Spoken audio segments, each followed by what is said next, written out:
The hospital lobby was dead silent except for one sound, a woman crying. I was on my knees, clutching my stomach, feeling like my whole world was falling apart. The pain was getting worse. My baby. Something was wrong with my baby. Please, I begged, looking up at the tall doctor standing over me. Just check the baby, that's all I'm asking. Dr. Vance looked down at me with cold eyes. His voice was calm, too calm. Ma'am, without proper identification and insurance information, I cannot admit you. That is hospital policy. Policy? I whispered through my tears. I'm in pain. My baby isn't moving. Then I suggest you go to the county hospital. They accept walk-ins. He turned to the security guards. Please escort this woman out before she causes further disruption. The security guard reached for my arm. That's when the pain hit again. I screamed and collapsed completely onto that cold marble floor. Dr. Vance stepped over me, actually stepped over my body. He walked toward a well-dressed couple coming through the door, his whole face changing to a smile. Mr. Henderson, so wonderful to see you. I lay there on that floor, watching him laugh with them like I didn't exist. What Dr. Vance didn't know was that the man he was trying to impress was actually looking for me. If you want to see this arrogant doctor get exactly what he deserves, hit that like button right now and subscribe. Trust me, you won't believe what happens next. My name is Nia Sterling, and that morning started like any other Tuesday. I was in my garden, digging in the dirt, wearing my oldest sweatpants and my husband's hoodie that was 3 sizes too big. My hands were covered in mud, and I had my hair wrapped up in an old scarf. People always ask me why I dress like this when we have money. The truth? I grew up poor, really poor, and even now I never forgot where I came from. Plus, I just love gardening. It makes me feel normal. Baby, I'm heading out, Marcus called from the back door. He looked sharp in his black suit. My husband always looked like he just walked out of a magazine. I stood up, wiping my hands on my pants. The big meeting today, right? Yeah, the final walkthrough at Preston Medical. We officially take over ownership at noon. He kissed my forehead, then looked at my belly. How's my little girl doing? She's active today, I said, rubbing my stomach. I was 8 months pregnant, and she kicked constantly. Feels like she's doing gymnastics in there. Marcus laughed, just like her mama. He checked his watch. I gotta run. You sure you don't want to come? Nah, I'm good. This garden won't weed itself. He kissed me again and headed to his car. That's when I remembered. Babe, where's my car? Still at the shop, remember? New brakes. They said Thursday. Ah, right. I watched him drive away in his black Mercedes, then went back to my flowers. That was my first mistake. Around 2 p.m., I was pulling weeds when it happened. A sharp pain ripped through my stomach. Not the normal pregnancy aches. This was different. Wrong. I dropped my tool and grabbed my belly. No, no, no. The pain came again, stronger. It felt like someone was squeezing my insides. I pulled out my phone with shaking hands and tried to call Marcus, straight to voicemail. He was probably in that meeting with his phone off. I tried again, still voicemail. Another wave of pain hit me. I bent over, breathing hard. My baby girl wasn't moving anymore. She was always moving, always. Call an ambulance, I told myself. But we lived 45 minutes outside the city. An ambulance would take forever. I needed to get to a hospital now. I called for a ride on my phone, 7 minutes away. I rushed inside to grab my purse, but my hands were shaking so bad. I was scared, really scared. I grabbed what I thought was my purse and ran back outside. The driver pulled up. You okay, miss? You look pale. Just please hurry. I need to get to a hospital. Which one? I couldn't think straight. The pain was making everything fuzzy. Then I remembered. Preston Medical Center. Please, as fast as you can. We were halfway there when I looked down at what I'd grabbed. It wasn't my purse. It was my gardening bag. No wallet, no ID, no insurance card. And when I tried to use my phone to pull up my insurance information, the screen went black. Dead battery. I had nothing. Make sure you're subscribed because what happens next will make your blood boil. We pulled up to Preston Medical at 2:47 p.m. The building was huge and fancy, all glass and marble. I practically fell out of the car holding my stomach. The driver looked worried. You need help getting inside? I'm okay, thank you. I wasn't okay. The lobby was beautiful. Chandeliers, shiny floors, and that's when I saw my reflection. My sweatpants were covered in dirt. Marcus's hoodie had a hole in the sleeve. My hair scarf was coming loose. I looked rough, but I didn't care. My baby needed help. I walked up to the front desk. A young woman sat behind a computer. Her name tag said Rachel. "Hi, I need to see a doctor right away. I'm pregnant and something's wrong." Rachel looked concerned. "Okay, let me get you checked in. Do you have your insurance card?" My heart sank. I left my wallet at home, and my phone just died. But I can pay. I have money. I just need someone to check on my baby. "Okay, let me see what seems to be the problem here?" A man's voice cut through, cold and professional. I turned around. A tall doctor stood there, his arms crossed. He had perfectly styled gray hair and sharp blue eyes. His name tag read Dr. Richard Vance, Chief of Emergency Medicine. "This woman needs medical attention," Rachel said. "She's pregnant, and does she have insurance information?" Dr. Vance asked, not looking at me. He was looking at Rachel. "She forgot her wallet, but then she needs to retrieve it before we can proceed." He finally looked at me. His face showed nothing, no concern, no emotion. "Ma'am, this is a private medical facility. We require proper documentation before treatment. I'm sure you understand." "I understand, but something is wrong with my baby. Can't you just examine me first? I promise I can pay." "I'm sure you can, but policy is policy. Without verification of insurance or payment, I cannot open a medical file." "But I'm in pain." "Then I suggest you go to County General. They're equipped to handle walk-in patients. It's about 3 miles south of here." Rachel stood up. "Dr. Vance, she's clearly in distress. Can't we just—" "Rachel," he turned to her, and his voice got harder. "We have protocols for a reason. If we start making exceptions, where does it end? Next week we'll have 50 people showing up with no documentation expecting free care." "I'm not asking for free care. I'm asking you to help me." "At County General, they will help you. This facility is not appropriate for your situation." The way he said "your situation" made my stomach turn. He wasn't just talking about my lack of insurance. An elderly black woman sitting in the waiting area stood up. "Young man, why don't you just examine the girl? What harm could it do?" Dr. Vance turned to her with that same cold professionalism. "Mrs. Washington, I appreciate your concern, but medical protocols exist to protect both patients and the hospital. Without proper documentation, I cannot legally treat her. It's not about want, it's about liability." "Liability?" I couldn't believe what I was hearing. "I'm telling you something is wrong with my baby." "And I'm telling you that without insurance verification, my hands are tied. Now, you can either go to County General or you can wait here until you retrieve your documentation, but I will not be treating you today." A younger nurse walked over with a wheelchair. "Dr. Vance, I can at least take her vitals." "Stop." Dr. Vance held up his hand. "Did I authorize that?" The nurse froze. "No, sir, but—" "Then don't. We are not starting a treatment process without proper admission. Now, ma'am, I'm going to have to ask you to leave. You're disrupting the waiting area." "Disrupting?" Tears started running down my face. "I'm asking for help." "You're raising your voice in a medical facility. Security will escort you out if necessary." I stood there, shaking. I couldn't believe this was happening. Rachel looked like she was about to cry. "Ma'am, I'm so sorry. Let me try to—" "Rachel, step away from the desk." Dr. Vance's voice was sharp. "But, sir—" "Now."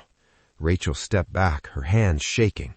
The young nurse who had brought the wheelchair was still standing there. She looked at Dr. Vance, then at me, then back at him.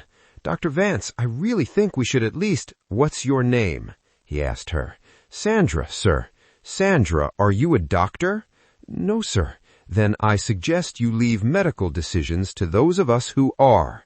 He turned back to me. "Ma'am, this is your final warning. Leave voluntarily or I will call security." Another wave of pain hit me. I grabbed the desk to steady myself.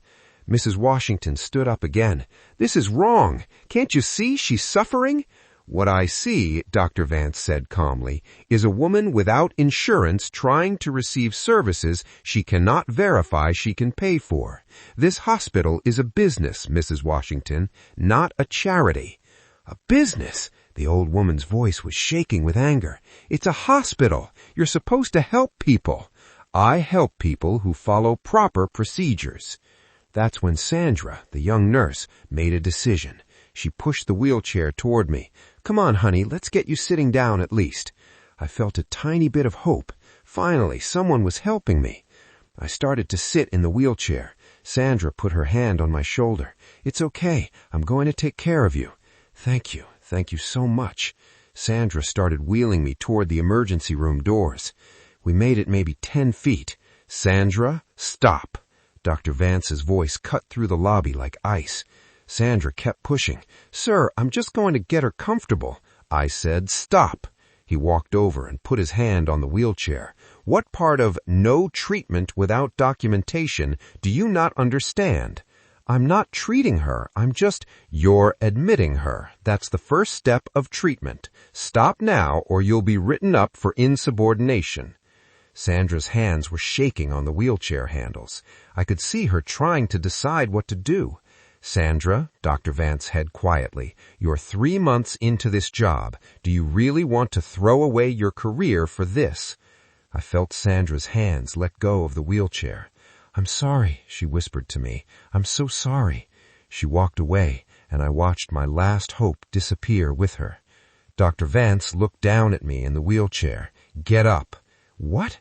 Get up. You are not a patient here. You do not get to sit in hospital equipment. The pain was so bad I didn't think I could stand. Please, I begged him. Please, just help me. I don't care about the wheelchair. I don't care about anything. Just check on my baby. County General is 3 miles south.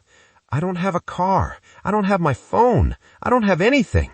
For the first time, I saw something change in his face, but it wasn't sympathy. It was disgust. That, he said slowly, is not my problem. Now get out of that wheelchair before I have you removed. I tried to stand up. My legs were shaking. The pain was everywhere. I made it halfway up before my legs gave out completely. I fell, hard, right on that beautiful marble floor.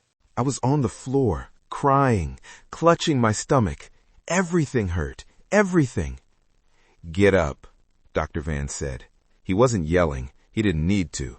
His voice was cold enough to freeze water. Get up and leave or I'm calling security. I can't, I sobbed. Please, I can't. You managed to walk in here, you can walk out. Mrs. Washington rushed over to me. She knelt down, her old knees cracking. Baby, it's okay, I'm here. Ma'am, step away from her, Dr. Vance said. I will not. This girl needs help. This girl needs to leave my hospital. Your hospital? Mrs. Washington looked up at him with fire in her eyes. You don't own this place. I'm the chief of emergency medicine. In this lobby, what I say goes. Right then, the elevator dinged. A group of people in suits walked out, laughing about something. Dr. Vance's whole face changed. He smiled. He actually smiled. Mr. Henderson! He stepped over me, right over my body like I was trash on the ground, and walked toward a white man in an expensive suit. How wonderful to see you! How was the cruise? I lay there on the cold floor, watching him laugh and shake hands like nothing was happening. Richard, Mr. Henderson said, good to see you. Martha and I had a wonderful time in the Caribbean. Excellent, excellent. I wanted to talk to you about our new cardiac wing. With your foundation's support, we could... I screamed. The pain was so bad I couldn't hold it in anymore. Mr. Henderson looked over. He saw me on the floor. His smile faded. Richard, is that woman okay? Dr. Vance waved his hand like he was swatting a fly. Just a woman who wandered in off the street. We're handling it. She looks like she's in serious pain. She's looking for drugs, most likely, or free care. We see it often. She's pregnant, Richard, which is exactly why she's trying this, playing on people's emotions. Dr. Vance lowered his voice, but I could still hear him. These people know that if they show up pregnant, someone will take pity on them. It's a scam as old as time. These people? Mr. Henderson looked uncomfortable now. You know what I mean. No insurance, no documentation, dressed like that. He gestured toward me without looking. County General is equipped for this type of patient. We are not.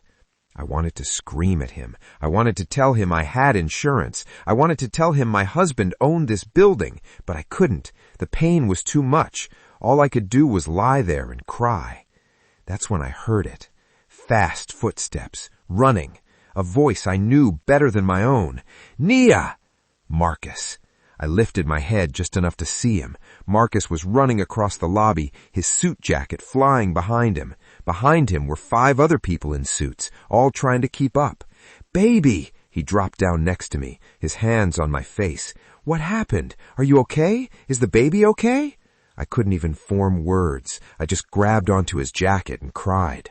Dr. Vance walked over. He still had that professional calm in his voice, but now he sounded annoyed. Sir, I'm going to need you to step away from this woman. She's been asked to leave the premises. Excuse me? Marcus said slowly, standing up to his full height. This woman is my wife. The lobby went quiet, like actually silent. Everyone stopped what they were doing.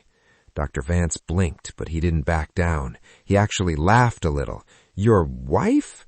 Look, sir, I don't care if she's the Queen of England. She has no ID, she has no insurance, and she is trespassing. Now, unless you want security to remove you too, I suggest you back off. Marcus stared at him. It was the scariest look I'd ever seen on my husband's face. You want security to remove me? I'm the chief of emergency medicine, and in this lobby, what I say goes. Dr. Vance, stop! A short woman with glasses pushed through the group of suits, breathless and terrified. It was Director Walsh. Dr. Vance, I'm just handling a disturbance. This man is trying to... Do you have any idea who you are talking to? Director Walsh screamed. Her voice echoed off the walls. You are threatening to remove Mr. Sterling. Mr. Sterling? Dr. Vance paused. Mr. what? Marcus Sterling, she said, pointing at my husband. The man who just bought this hospital. The man who signs your paychecks. I watched the color drain from Dr. Vance's face. It was instantaneous. He went from arrogant to ghost white in a split second. He looked from Marcus to me on the floor, back to Marcus. Purchased? You own? Yes, Marcus said. His voice was quiet, deadly quiet. I own this building, which means I own the floor my pregnant wife has been crying on for the last 20 minutes. Dr. Vance's mouth opened and closed like a fish. I didn't know. She didn't have ID. She was dressed.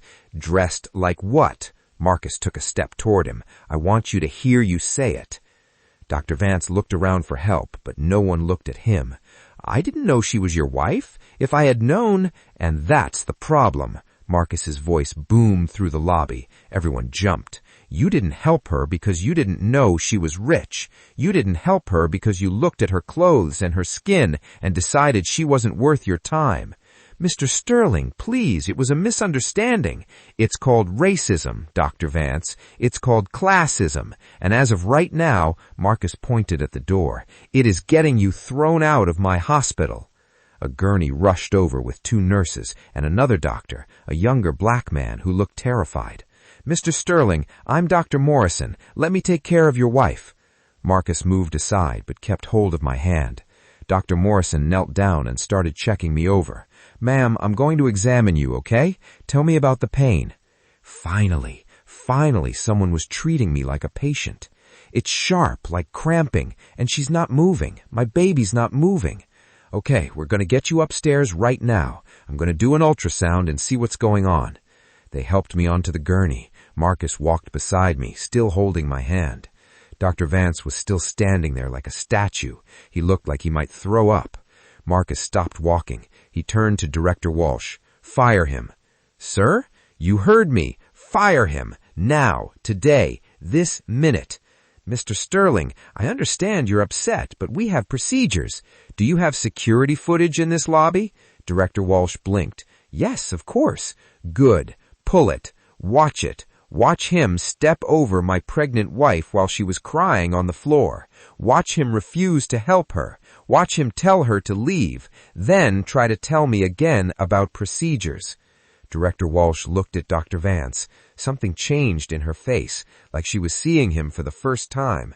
Dr. Vance, you're relieved of duty effective immediately. What? You can't. I absolutely can. Security will escort you out. The same two guards from earlier appeared. The younger one, Jenkins, looked at Dr. Vance with pure disgust. Sir, you need to come with us. Dr. Vance's voice got desperate. This is insane. I was following protocol. I didn't know who she was. Marcus turned around one last time. That's the point, Dr. Vance. You shouldn't have to know who someone is to treat them like a human being. They wheeled me into the elevator. The last thing I saw was Dr. Vance being led away by security, still trying to argue, still trying to explain, but nobody was listening to him anymore. They wheeled me into a room on the 3rd floor. It was huge, with big windows and equipment everywhere. Dr. Morrison moved fast, hooking me up to monitors, squeezing gel on my belly. Okay, let's see what we've got here. Marcus stood next to me, holding my hand so tight it almost hurt. I could see the fear in his eyes. Dr. Morrison moved the ultrasound wand across my stomach. The room was silent, except for the beeping of machines. Then we heard it, a heartbeat, fast and strong.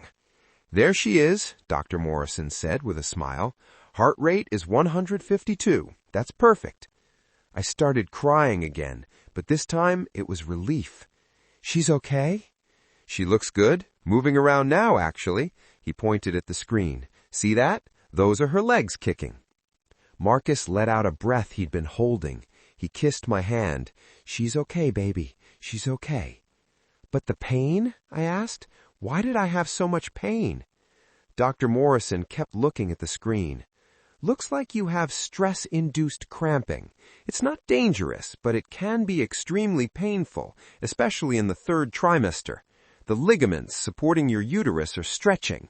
When you were bending and moving in the garden, you probably triggered a spasm.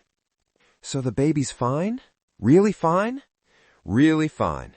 I want to keep you here for observation for a few hours, make sure everything stays stable. But yes, your daughter is healthy and safe. I couldn't stop crying. Marcus was crying too, his forehead pressed against my shoulder. A nurse came in with water and warm blankets. She was an older Latina woman with kind eyes. Rest now, mija. Everything is going to be okay. After Dr. Morrison left, Marcus and I just sat there in silence for a while. He held my hand, and I watched our baby girl move on the monitor screen. I was so scared, I finally said. I know, me too. He wiped his eyes. When they told me you were downstairs, that some doctor was trying to throw you out, Naya, I've never felt rage like that in my life. He wouldn't even look at me, Marcus. He treated me like I was nothing. I know, baby, I know. He squeezed my hand. But I promise you, what happened to you will never happen to anyone else in this hospital. Never again. 3 hours later, after Dr. Morrison confirmed everything was stable, Marcus squeezed my hand. I need to go handle something. I'll be right back. I knew what that something was. He went down to the lobby where Director Walsh was waiting. I heard about it later from one of the nurses who was there. Marcus walked up to Director Walsh. His voice was calm but firm. I want him reported to the medical board. Not suspended, reported. Full investigation. Mr. Sterling, I assure you we will handle this internally. No, this goes external. I want every patient complaint he's ever had reviewed. I want to know if there are other people he's treated this way. Dr. Vance, who was being escorted out by security with a box of his belongings, heard this. You're destroying my career over a misunderstanding. Marcus turned to look at him. It wasn't a misunderstanding. You saw a black woman in old clothes and decided she wasn't worth your time. You made a choice. Now you get to live with the consequences of that choice. I'm going to sue you for wrongful termination. Go ahead. I have lawyers, lots of them, and I have security footage of you stepping over my pregnant wife and calling her a disruption. You really want that played in court? You really want the whole world to see it? Dr. Vance went quiet. Marcus turned back to Director Walsh. I want a community health program set up in this hospital. Free screenings, free basic care. Anyone who walks through those doors gets treated with respect and dignity, regardless of their ability to pay. That will be expensive. I don't care what it costs. This is a hospital. We're supposed to help people. 2 weeks later, I was back at Preston Medical, but this time I was dressed in a nice outfit, my hair done, looking exactly like people expected Marcus Sterling's wife to look. Rachel, the receptionist, saw me and started crying. Mrs. Sterling, I am so sorry. I stopped her. Rachel, you tried to help. That means something. The hospital had changed. Marcus moved fast. He'd converted an entire wing into a free clinic. Anyone could walk in and get care. No insurance required, no judgment. Mrs. Washington, the elderly woman who had stood up for me, was there. She hugged me tight. You're doing good here, baby. Real good. I told her, thank you for speaking up for me. Someone had to. 3 months later, on a warm day in March, I gave birth to a healthy baby girl, 8 pounds, 3 ounces. Dr. Morrison delivered her. He cried when he put her in my arms. She's beautiful, Mrs. Sterling. Perfect. Marcus held her, tears running down his face. She's so small. She's strong, just like her mama. We named her Hope, Hope Sterling, because that terrible day, as awful as it was, gave birth to something good, a hospital that treats everyone with dignity, a place where no one is turned away, a place where everyone matters. Dr. Vance lost his medical license 6 months later. The medical board found multiple violations in his history, other patients he'd treated poorly, other complaints that had been ignored. And me? I think about that day often, about what would have happened if Marcus hadn't been in the building, if I really had been just some poor woman with no insurance and no powerful husband. Would anyone have helped me? That question keeps me up at night, because I think I know the answer. That's why we built that clinic. That's why Marcus changed the rules. That's why we put up a new sign in the lobby. Everyone deserves care. Everyone deserves respect. Everyone matters. Because everyone does matter. Whether you're a billionaire's wife or a single mom working 3 jobs, whether you show up in designer clothes or muddy sweatpants, you matter. Your pain is real. You deserve help.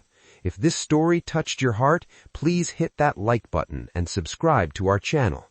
Share this video with someone who needs to hear this message, because stories like this need to be told, and we'll keep telling them as long as you keep watching. Thank you for being here.